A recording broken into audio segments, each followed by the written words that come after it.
Good morning, everyone. Thank you for joining us. I also have with me Alan Harness, who does all of the diesel emission estimates for the program, and Alaudin, who is taking the lead on all of the electric vehicle charging portion of the program. This particular grant cycle is not doing charging stations, and we'll talk more about that later.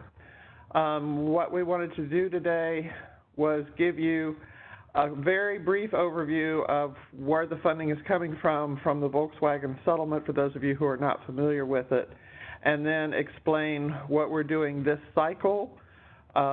This is for on and off-road equipment. We have $15 million available for projects in 26 Ohio counties, and that $15 million is divided up with $5 million available for school buses, $5 million for public transit, and $5 million for the other eligible categories, which would include trucks of various kinds, airport ground support equipment, port cargo handling equipment, locomotives, and ferries and tugs. So grant requests need to be between $50,000 and $2 million. If you are only looking for a single truck and the amount you're requesting from the grant is well under that, we would really encourage you to find some other folks and apply together jointly. Your project will score much better if there are multiple vehicles in it, and you can talk with us about that if you have questions. There are caps on the amount you can request per vehicle in addition to the overall request caps, and we'll go over some of those in a few minutes. So the application period opened last Monday on the 3rd of June. And we held one webinar last week, one today, and then we will post this. As we are receiving questions and developing answers for those questions, we will post on the program website a list of Q&A, and we will update that regularly during the grant cycle. I generally update it about every 2 weeks at the beginning, and then as questions not getting as many, we'll do it as needed after that. A note for all of you who procrastinate until the last minute, as I sometimes do with grant applications, the deadline is 3 p.m. on Friday, August the 2nd, not 4 p.m. or 5 p.m. So be sure you have that project completed by then. And then we expect to announce the awards in October. So today, brief overview of the Volkswagen settlement, and then we will talk about some of the lessons learned and changes that we've made in the application from last year's cycle, some general things for all applicants to be aware of, a couple of things by sector, and then we have some slides to help you use the online application form. We got very good feedback last year from people who were using the application form once they got in it, but people had a little bit of trouble finding it and getting in it in the first place. So we've got some slides to help you with that, and as I say, you'll be able to download those from the website also after today. So the background on this, in 2016, the United States, on behalf of US EPA and the state of California, sued Volkswagen and their associated companies, including Audi and Porsche, alleging that Volkswagen had installed defeat devices on certain diesel vehicles of those model years. They basically turned off the emission controls while the vehicles were operating, and that would release between 9 and 40 times more pollution than allowed under the Clean Air Act, so very much illegal. The settlement of this lawsuit is $14 billion. It is not a federal grant program. It is overseen by the federal court and a court-appointed trustee, and that $14 billion was divided up. $10 billion was to compensate the vehicle owners of those vehicles with the illegal defeat devices to either buy back or repair them. $2 billion is going to a subsidiary of Volkswagen called Electrify America, and they are in the process of putting electric vehicle charging stations along the nation's network of interstates, and that is, they're putting at least 10 of those in Ohio at different sites. If you go to their website, you can see where those are. We know they've opened 2 of them up in northwest Ohio along the Ohio Turnpike, and they're looking at a number of other sites around the state. And then the remaining dollars, $2.7 billion, is divided among the 50 states and a few other entities there. And Ohio's share of that is $75 million, which we have 15 years to spend. There are some incentives if we spend that in more quickly than 10 years. And that is based on the fact that we had more than 16,000 of these illegal vehicles registered in the state of Ohio. So we, like all the states, were required to develop a beneficiary mitigation plan so that there were 10 allowable uses for the trust. This is not the tobacco settlement. The trust was very explicit on where the states could spend the money. There were 4 criteria for that, and very explicit on how the states could spend the money. There are 10 allowable uses for that, and a process for developing the plan, going through public comment, and so forth.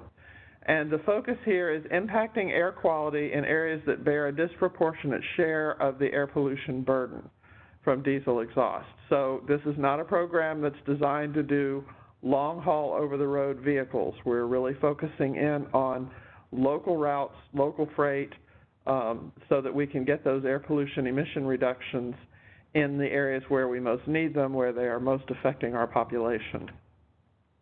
So all of the states had to consider a variety of factors. Where were the 16,000 defeat device vehicles located in Ohio? What are the most cost-effective ways to bring down emissions? So, for example, a locomotive project, we get a lot of emission reduction per dollar invested compared to a school bus, but there are a lot of reasons why we might want to do a school bus. We look at overall air quality, so our first priority counties tend to be those that are not meeting the Clean Air Act standards for ozone. There are, of course, those allowable uses. We also looked at what kinds of projects we have not been able to fund with some of our other grant programs. This is the only grant program that we've been able to address airport ground support equipment, for example. So that was a new one, and we were glad to have that opportunity. And then, of course, one of the most important factors we consider is what was requested by the public in the 2 rounds of public comment that we went through. So we had to look at all of these factors and come up with both a map of the priority counties where we're going to spend the money and a plan for how we're going to spend it, with the overall goal we have to mitigate or offset the 350 tons of NOx emissions that were illegally emitted by those defeat device vehicles, and many hundreds of tons of other pollutants as well. So this is our map of priority counties, and this is Ohio's plan, which was filed with the trustee last May. And one of the things to try to help people understand, when we look at different kinds of projects, locomotives and tugboats and ferries are some of the most cost-effective from our perspective. We get the most emission reductions from upgrading those old engines. And on over to school and transit buses, it's not as cost-effective to replace an entire school bus because that's a pretty expensive purchase, and you're not getting much emissions from a single bus. On the other hand, school children are the most vulnerable population to the pollutants in diesel exhaust. Their lungs are still developing. They breathe at a faster rate than adults.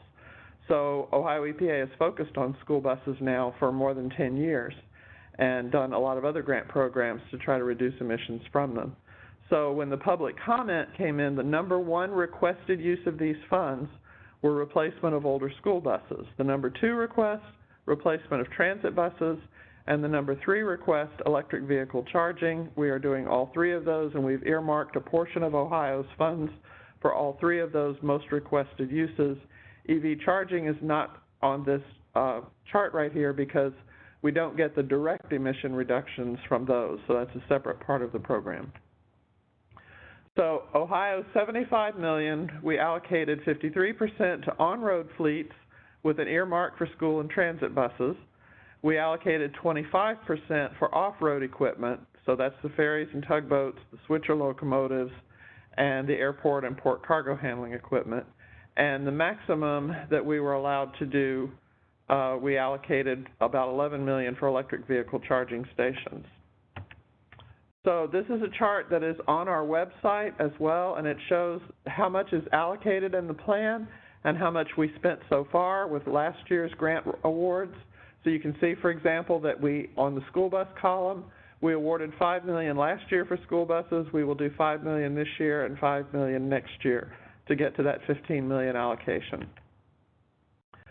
So this is the timeline overall. The $11 million for electric vehicle charging will be offered through a separate grant process in 2019 and 2020. We expect to have the first request for applications out this fall. We are still working on that. We don't know how much will be available. We haven't figured out some of the major questions in that program, particularly the division between level 2 and DC fast charging. So stay tuned for more on that. As you might have noticed, we have $75 million, but we've only allocated about $60 million so far. We have about $12 million not allocated yet. After the third grant cycle in 2020, we will stop and take a deep breath, look at what kind of requests we got for funding, look at which projects were funded, what kind of emission benefits we got, how far along we are toward our goal of offsetting all of the emissions that those illegal defeat device vehicles cost in Ohio. And then we will decide how to spend the remaining 12 to 15 million, and we will, of course, do a public comment process on that. So we wanted to go over a few of the things that we noticed in the first year grant cycle. One of the more frequent ones, people did not give us enough information in the text boxes which make up the narrative scope description. And I'll have some specific examples when we get to those later in this presentation. We had a lot of issues where people were required to upload the certificate of conformity that is issued either by US EPA or California to the vehicle manufacturer to say that the engine of this new 2020 model XYZ truck meets the Clean Air Act standards. And for trucks and buses, you can go to US EPA or California's website and download those yourself. We found out people really had some trouble knowing which was the correct one. A lot of them downloaded and then uploaded to their grant application the wrong ones, and Alan spent quite a bit of time going back and forth with people, helping them to correct it and make sure they had the right one. So Alan has graciously volunteered this cycle. He will go ahead and upload those for the new engine. So you should know as an applicant that we will be checking that. We have to have those new engine conformity certificates with the emissions information on that engine in order for us to generate an emissions estimate for your project. So if you are a truck or bus project, we will do that for you. If you are a tugboat or switcher locomotive project, it's a little more involved. You have to request that from US EPA. One of the other more common mistakes by applicants was waiting until the very end. When we have a lot of people in using the system at once, it didn't break down. It worked pretty well, but it does tend to slow down a little bit. So we would encourage you not to submit that application or particularly not to start that application the last 2 or 3 days before it's due. The scope description, those text boxes, we need to see some details from you. For example, the method by which old engines are going to be decommissioned. This is like a lot of the federal grant programs or cash for clunkers, if you remember that. You must take an old engine, an old vehicle, out of service and off the road in exchange for getting new grant funds for a new vehicle or a new vehicle engine. So the way you do that, you can decommission it yourself if you have the ability to get at least a 3-inch hole in that engine and break the chassis rails, or you may want to have a salvage dealer handle that for you. We will be happy to come out and observe the decommissioning to help you document it properly, but that's not required. But we need you to tell us, are you doing it yourself? Are you using a salvage dealer? How do you plan to decommission the old engines? You need to explain to us how you will ensure that vehicles are operating at least 75% of the time in our first and second priority counties. So, for example, if you are operating a school bus fleet and you happen to have one route that runs over a few miles into an adjacent county that's not a priority county, as long as it's not more than 25% of the time that bus is running, and that can either be hours running or miles traveled, you can figure it either way, that will be acceptable to us. We're not going to exclude that bus just because it cuts through a corner of a different county. We need you to explain to us how you're going to ensure that vehicles will be maintained for a minimum of 5 years. And in particular, if you are requesting an alternative fuel vehicle, you need to explain to us, are your maintenance staff trained to do CNG or propane? Do you have charging stations available for electric, or do you have fueling stations available that are either owned and operated by you, or do you have an arrangement or agreement to use somebody else's station? We need to know where you're going to be fueling those vehicles. Another lesson we learned, we allowed government fleets to request up to 75% of a vehicle replacement. Private sector fleets are limited in the settlement to requesting no more than 25% of vehicle replacement costs. A lower ask is more cost effective, so what happened was very few government fleets got funded last time. By asking for a higher percentage, we understand your budgets are tight, we understand we got a lot of heartbreaking applications from county road maintenance, city, township, village, wanting to replace very old plow and dump trucks that they use. And we often found that asking for 75%, you're just not cost effective compared to a company that's operating local delivery trucks or local waste or recycling pickup trucks that are on the road 5 and 6 days a week doing a lot more miles all year round. So we are really encouraging those government fleets, think carefully about how much you're asking for. You're competing with folks that are asking for no more than 25%, and in some cases the private fleets lowered their ask to 20% or so in order to ensure that they really competed well. So we're encouraging all the public sector fleets, be aware of who you're up against and think about how much you asked for. Some of the on-road vehicles that were traveling less than 5,000 miles a year or off-road equipment operating less than 1,000 hours per year, you are just not going to score well enough to have a chance at being funded. So I'd rather be candid with you and let you know that up front. There are too many other vehicles out there competing that are operating a lot more miles, and we get a lot more emission benefits from those. As I mentioned before, if you're doing a truck or bus application, you don't have to submit a certificate of conformity. We will do that for you. But if you are doing a tugboat or ferry or locomotive project, you have to do it. There's not just a list of them online that you can draw it down from. You have to request it from US EPA.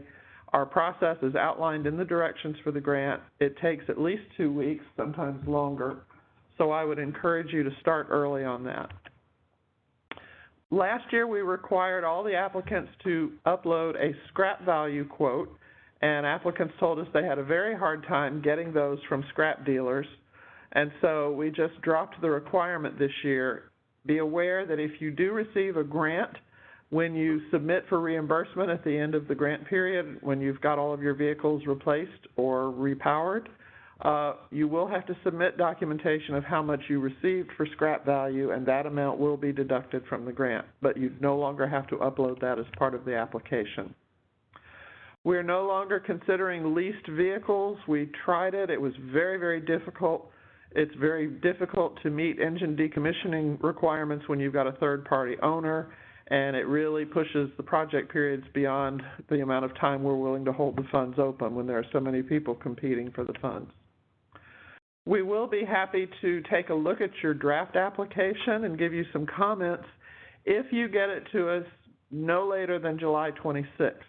And to do that, as you're working on your application, when you get toward the end, it will give you a chance to generate a PDF of the draft application.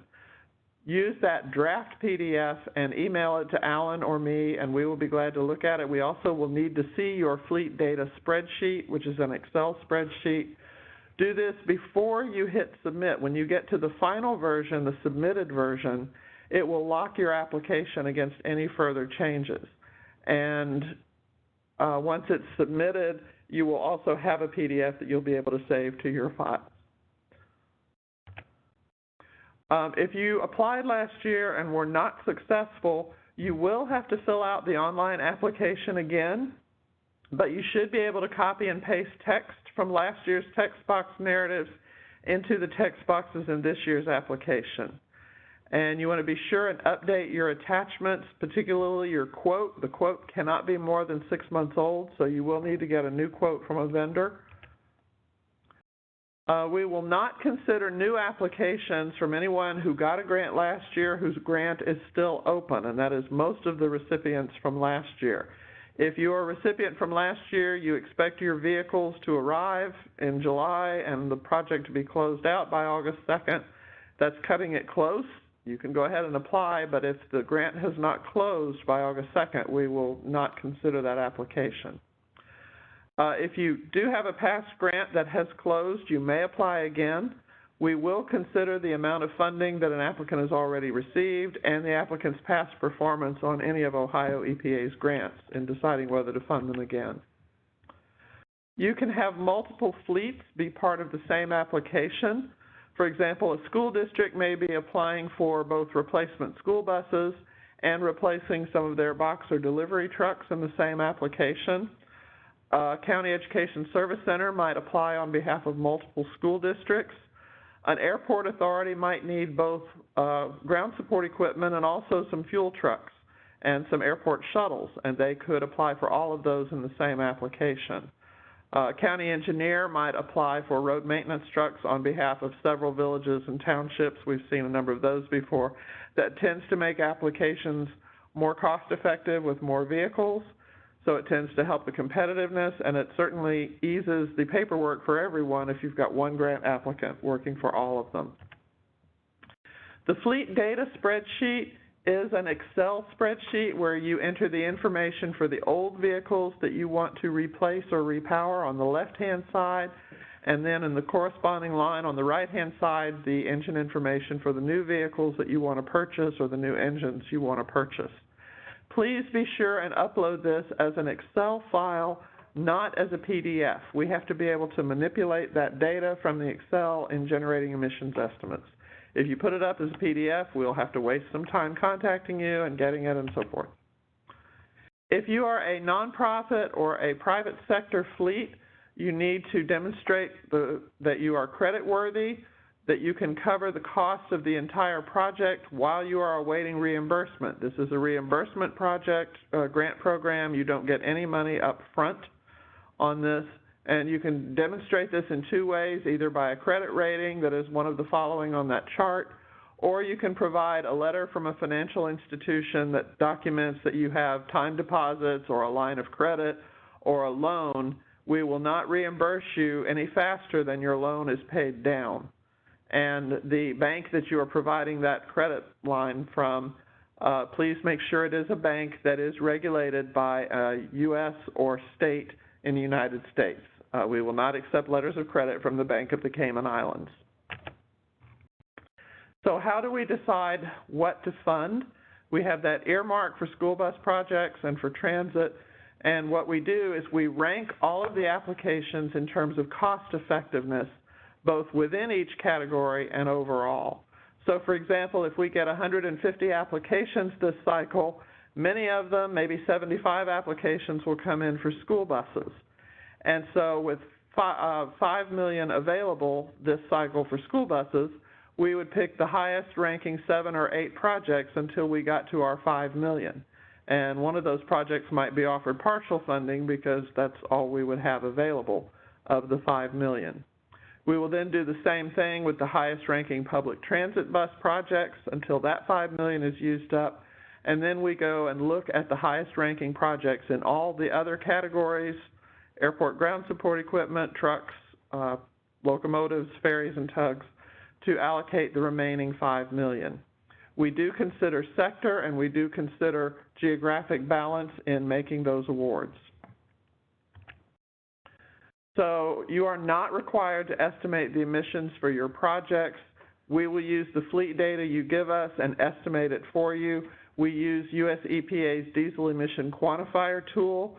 We are well aware of how to use the tool in the case of natural gas vehicles or other alternative fuel vehicles so that they are not adversely affected in the competition. Alan Harness runs the deck for all of the projects. He's well aware of it. We use this. It is the most widely available tool that covers the most types of fleets, and our importance is to make sure that everyone is being measured by the same yardstick. So if you want to run the deck for yourself to see how effective your project might be, Alan will be happy to walk you through it, but we're not able to run the deck for you. We will run it for ourselves when we're ranking applications, but we're not really able to run it for you to let you look at it for yourself ahead of time. A couple of things to be aware of: the emission estimates for a project are going to vary based on factors such as the age of the old vehicle, the miles traveled, the amount of fuel used, and the number of idling hours. So we may have 2 different cities that are both requesting to buy 5 new compressed natural gas trucks. One city's may be more cost-effective than another's, and that will be because maybe the city that's more cost-effective is replacing older trucks that travel more miles. So there are a number of factors that will affect that. I wanted to show you what happens when you ask for 25% of a new vehicle versus 50%.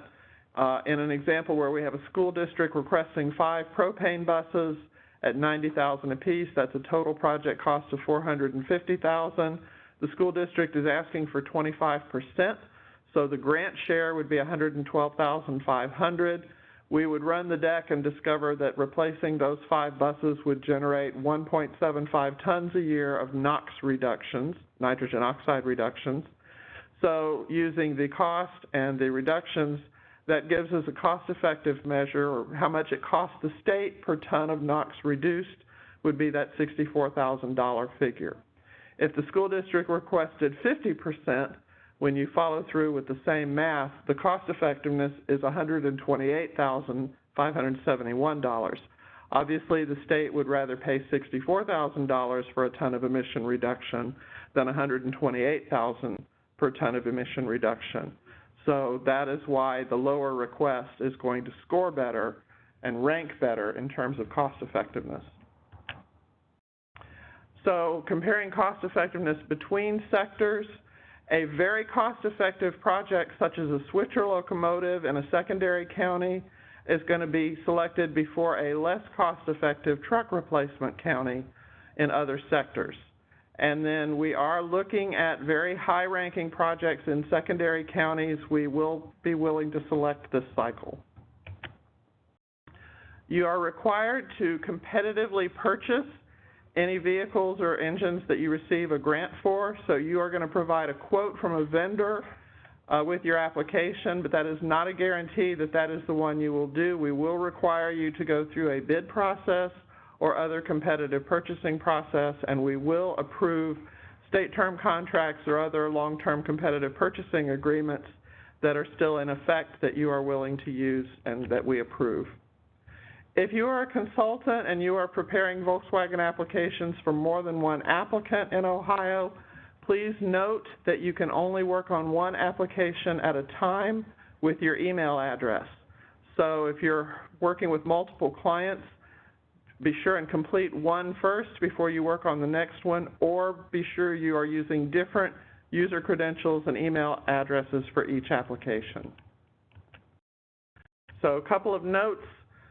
School buses, 2009 and older, anything older than that, but it has to be a bus that was in service this year. It can't be one that's been sitting idle for a year or two. And your replacement options are new clean diesel, compressed natural gas, propane, or diesel electric hybrids. Ohio EPA will be using Volkswagen funds for a small pilot project to demonstrate the effectiveness of all-electric school buses in Ohio's climate and Ohio's terrain. We expect to release that request for proposals next year. We're not doing any all-electric school buses this cycle. The school bus category is open to public school districts, private companies who are providing contract services to public school districts, and private or charter schools that are providing regular route service during the school year. Other organizations such as camps that may operate school buses may apply in the shuttle bus category, but just a warning, you may not be traveling enough miles to be competitive if you're not operating a bus on regular service for at least 9 months of the year. Replacement grants, government fleets, school districts, you can ask for 75%. Private companies that are operating buses in contract for public fleets have to come in no more than 25% of the cost of the replacement buses. And there is a maximum per bus that we're willing to pay. To be competitive, public school districts keep those requests down to about 25% or so. School bus repowers, 75% for government fleets or 40% for private fleets if you're going to rebuild the engine, replace the engine in an existing bus. So public fleets, rather than asking for 75, remember that you are competing with folks that are limited to 40% on those repowers. Public transit buses, We have $5 million available this year, and that is to replace or repower 2009 and older transit buses that have been in active use, and you can replace it with new clean diesel, compressed natural gas, liquid natural gas, propane, diesel electric hybrids, or all electric transit buses, and the maximum per bus is $525,000. Public transit fleets, campus routes, if you are offering regular transit service as part of a campus bus system, you are eligible. If you are other kinds of shuttle bus or you're not doing the big 40-foot buses, talk to us and we will help you figure out whether you can come in the transit fleet category or whether you will have to come in the shuttle bus fleet category. So talk to us early and we'll be glad to help you figure that out. Just an FYI, we do expect to offer another DIRG grant cycle for transit buses this fall. We don't know yet how much we will have available for that cycle. It will probably be less than the $10 million or so we've been able to offer the last few years. So other fleets and off-road equipment are competing for the remaining $5 million that is available this cycle. Local freight trucks can be Class 8 or Class 4 to 7, and you are limited. We won't replace a truck older than model year 1992. So if you have a 1991, I'm sorry, it's not eligible under this program. You have multiple fuels. You can replace or repower that truck. New diesel, CNG, LNG, propane, diesel electric hybrids, or all electric. There is a slightly higher reimbursement rate allowed for what are called drayage trucks. And those are defined as trucks that are serving ports and intermodal rail yards. And you can get that higher reimbursement rate. If you have a question about whether your Class 8 meets that drayage truck definition, please call Alan or me and we will be glad to work through it with you and figure out if you're eligible for that or not. So the local freight truck categories include cargo delivery, plow, salt trucks, dump trucks, utility bucket trucks, recycling, refuse collection trucks, courier trucks, cement trucks. These are a few examples. We did allow fire and heavy rescue trucks, emergency trucks to apply last year. What we found were that in every case, those did not travel enough annual miles to be cost effective enough to really compete with the vehicles that are operating many more miles per year. And we did factor in their idling time and emissions, but they did not compete well enough on that. If you are an airport and you are applying for ground support equipment, but you also need fuel trucks, you would apply for the trucks in the truck category, and the ground support equipment, such as your aircraft tugs or your baggage tugs or your belt loaders, those would be in the ground support equipment category, but your fuel trucks would be in this category. There are limits on the amount per vehicle that we will pay in both those categories. Freight switcher locomotives. So we are not funding line haul locomotives that are carrying trains from place to place. These are locomotives that are operating in a switcher yard, that are putting trains together, moving cars back and forth. We will upgrade unregulated through Tier 3 switchers. They have to be operating at least 1,000 hours a year, and you can upgrade them to current Tier 3 or Tier 4 standards using new diesel, alternative fuels, or all electric, including gen sets. We've allocated $5 million. We've not yet had an application for this. And Joshua Skaggs at the Ohio Rail Development Commission is willing to help us in this program, has a lot of expertise about these, and he is also a good source of information if you have questions about this. Tugs and ferries, unregulated to Tier 2 emissions currently, can be repowered with new clean diesel, alt fuel, or gensets to Tier 3 or Tier 4 standards. We had allocated $2 million in Ohio's plan. We've already awarded $1.4 million, so there's only $600,000 remaining for tugs and ferries this cycle. So if you have a project that needs more than that, give us a call, let us look at it, and we'll see whether that might be eligible for some of that remaining $12 million later on. Airport ground support equipment and port cargo handling equipment, you can upgrade eligible diesel or spark ignition equipment. Your only new fuel option is all electric. That's the only thing the settlement allows in this category. If you are doing airport shuttle buses or fuel trucks, apply for those in the truck category, not in this category. So some tips on filling out the grant application. Obviously, we would really like for you to read the directions first. Those are posted on the Office of Environmental Education's website, and we'll show you where that is in a moment. And then to get into the online application and fill that in, you will need to set up an account in Ohio EPA's Customer Support Center. Normally, you set up that account, you give them your contact information, and you're normally issued credentials the same day, or if it's late in the day, it might be the next business day. Then as you're ready to start working on your application, gather the engine, the annual miles information for your existing vehicles, gather quotes for the new vehicles and engine repowers you want to do, and then you'll be ready to start entering information. To find the application guidelines, the request for applications, when you go to the Office of Environmental Education website, there are a number of these gray tabs in the middle of the page.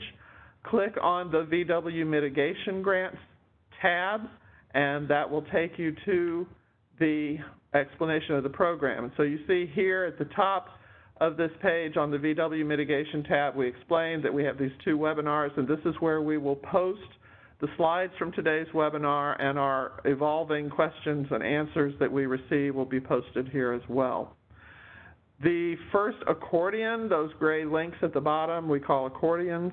The first one is where all of the request for application information is. And then when you're ready to actually begin filling out the application, this yellow Customer Support Center button appears on almost all Ohio EPA web pages, and that's where you will go in to actually start working on your application. When you go into that Customer Support Center, there's a blue bar at the top that says Find Resources, and that's where you can search. It also says Submit an Application. You can start either way. When you go down to the search boxes, you can type in VW or DMTF, Diesel Mitigation Trust Fund. I think even if you just type in diesel, you will pull up most of the same information.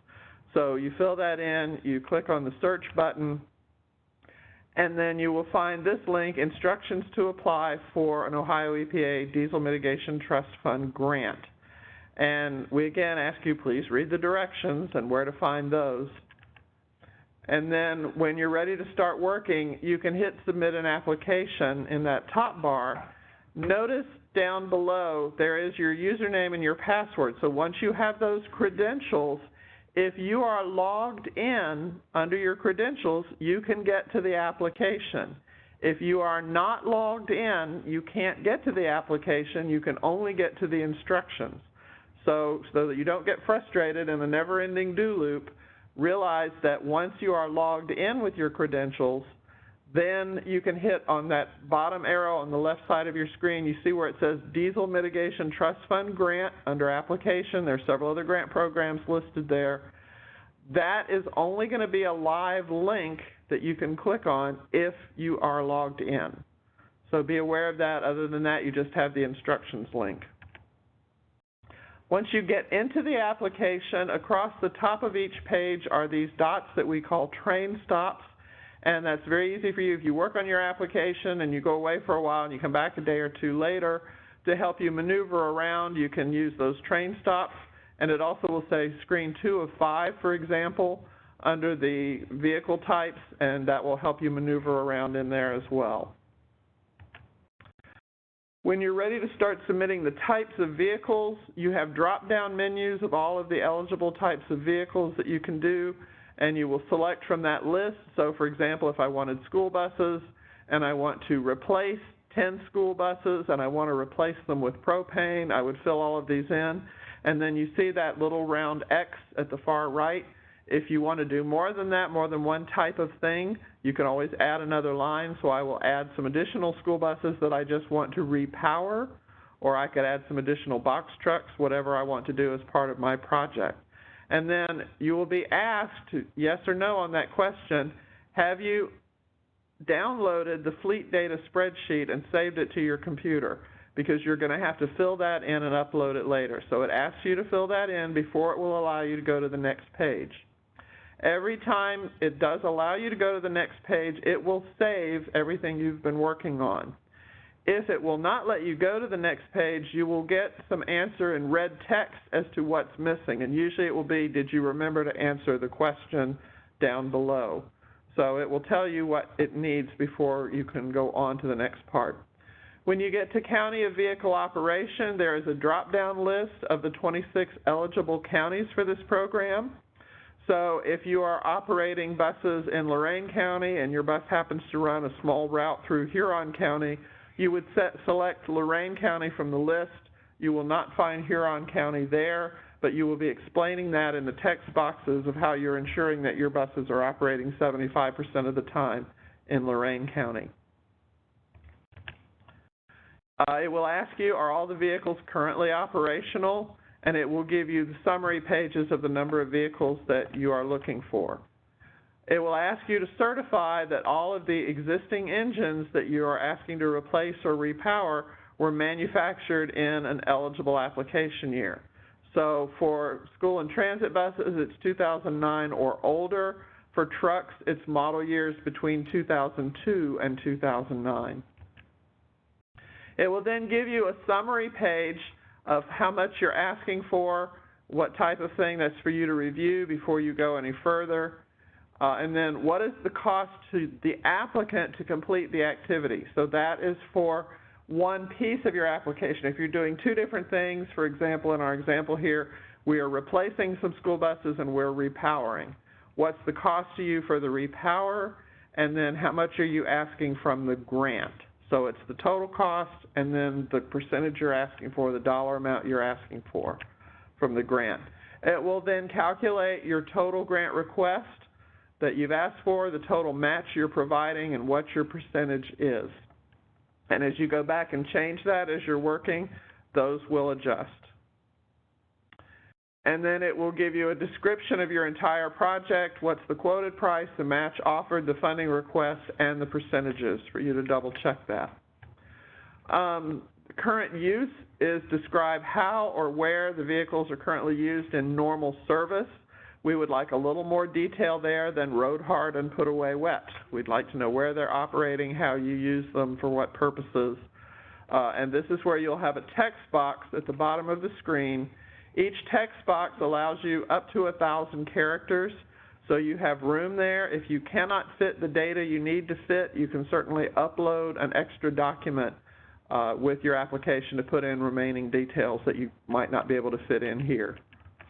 The last cycle, we had problems with too succinct a response rather than too wordy a response in these categories. We need to know how you're going to ensure that the new vehicle, is going to be maintained properly and in accordance with the manufacturer's specifications.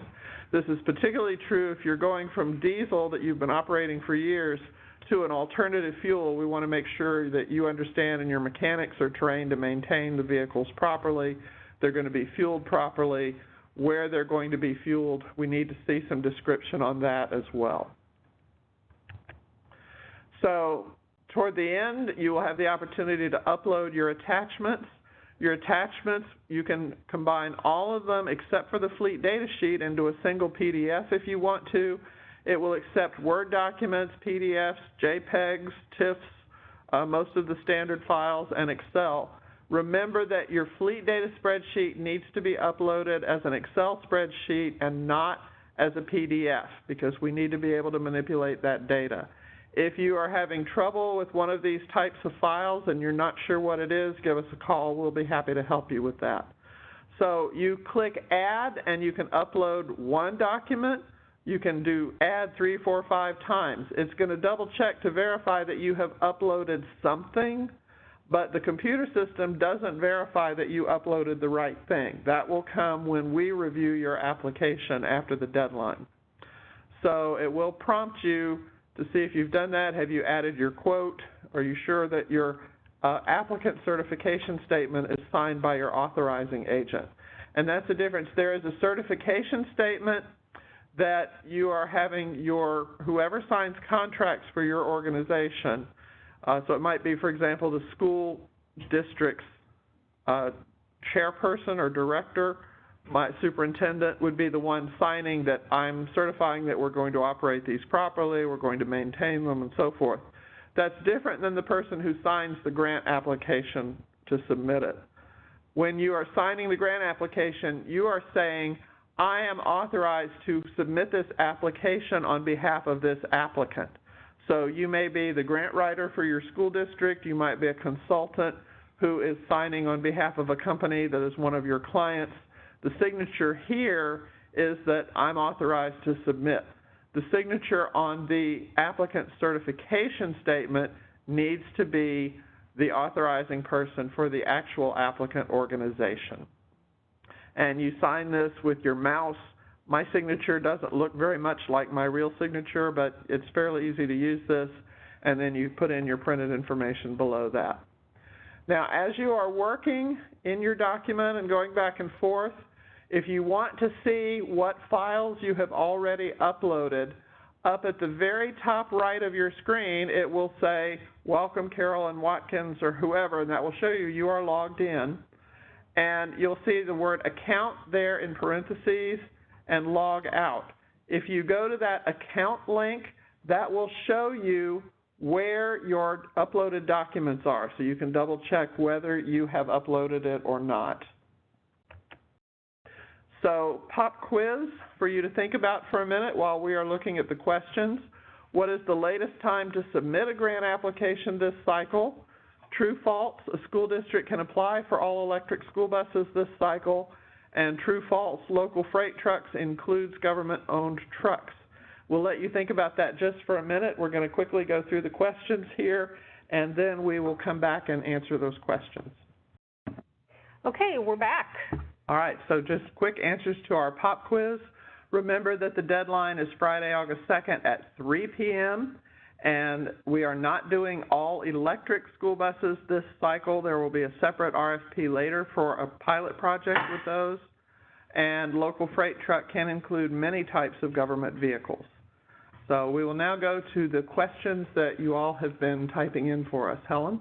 Okay, if you are in the second priority, should we still apply? Absolutely. We want to look closely at good projects in the second priority counties this time and consider them. Can these funds be used to replace diesel emergency generators? I'm sorry, emergency generators are not eligible for funding in this program. You missed a couple. Yeah. Public colleges. Oh, okay. Are public colleges considered government for these purposes? Yes, they are. Okay. Did you want to do the government? Someone's asking for clarification on the government fleet competing with the private sector fleet. Right. The Volkswagen settlement allowed for public sector fleets to ask for as much as 100% of costs. Most states have limited them to lower percentages than that. The settlement said that private sector applicants cannot request more than 25% of the cost. What we found last cycle was that a lot of public sector fleets came in requesting 50% of the cost of a new vehicle or 75%. And what we are telling you is that you are allowed to request that much, but you are competing with folks who are limited to 25%. So if you're going for the same size vehicles, they're going to be more cost effective. So our advice to you is lower your request to 25% or so to make sure that you are competing well against those private sector fleets. Okay. There's one way up high that we missed too. I thought that that was the PowerPoint one, but maybe. Someone was asking if we would be sending out the PowerPoint. We will have it posted both on the link that Helen will send you here in our Customer Support Center, and also we will post it on the Volkswagen Program website on that gray VW tab. So it'll probably take us until tomorrow to get that posted both places. Okay, this is a question about the software application. In regards to the pre-review, you mentioned the applicant should not hit submit or the application will be locked in. Is Ohio EPA able to view the application through the system and do the preview by viewing what the applicant has saved so far? No, we cannot see it until you submit it. That's why if you would like us to pre-review it, we ask you to save the PDF up through before you submit, you'll have the opportunity to save a PDF of your draft. So that's what we would like you to send us, is the PDF of your draft and your fleet data sheet, and we'll be happy to look at that. We cannot see anything that you're doing in the system until after you have submitted, and when you submit it, that's what locks it against any further edits. Okay. Can you replace 2 trucks with a single truck? Alan, do you want to answer that? Not typically. We like to see a one-on-one replacement unless there is a unique circumstance where that one truck does the job of 2. In other words, if you're coming in with an idea like that, please call us and let us look at all of the details before you submit. Okay, we have another request for clarification about the public sector competing with the private sector. You're competing within a category. So within the school bus category, we have both public sector fleets, which are school districts, for example, and we have private sector fleets, which are companies that operate school bus services, usually in contract with a school district. So both of those can apply. The school district has the ability to ask for up to 75% of the cost of a new school bus. The private company that's operating school buses cannot ask for more than 25% of the cost of a new school bus. So our advice to the public sector school districts is, remember who you're competing with. Last cycle, it was the private bus companies that got the grant and very few public sector projects. So be aware of that and lower your ask to 25% if you want to be competing. Hey, we currently have a dump truck. Would it be okay to replace that with a dump trailer instead of a vehicle that takes some sort of energy and fuel? Alan? No.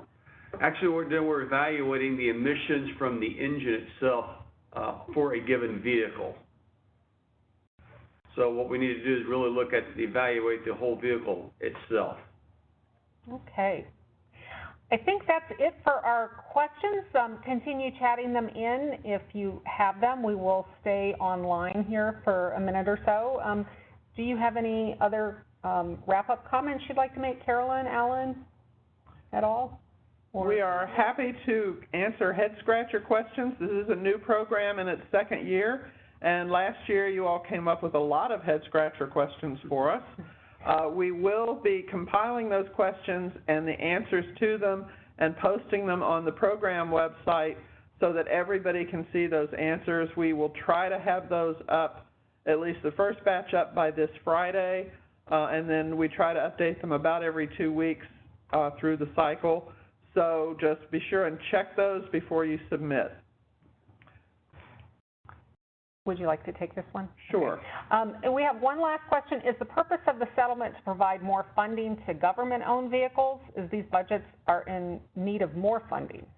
No. The purpose of the settlement is to get old, high-emitting vehicles off the road and replace them with newer, more efficient technology to reduce emissions, particularly in areas that are priority areas because they've been affecting vulnerable populations.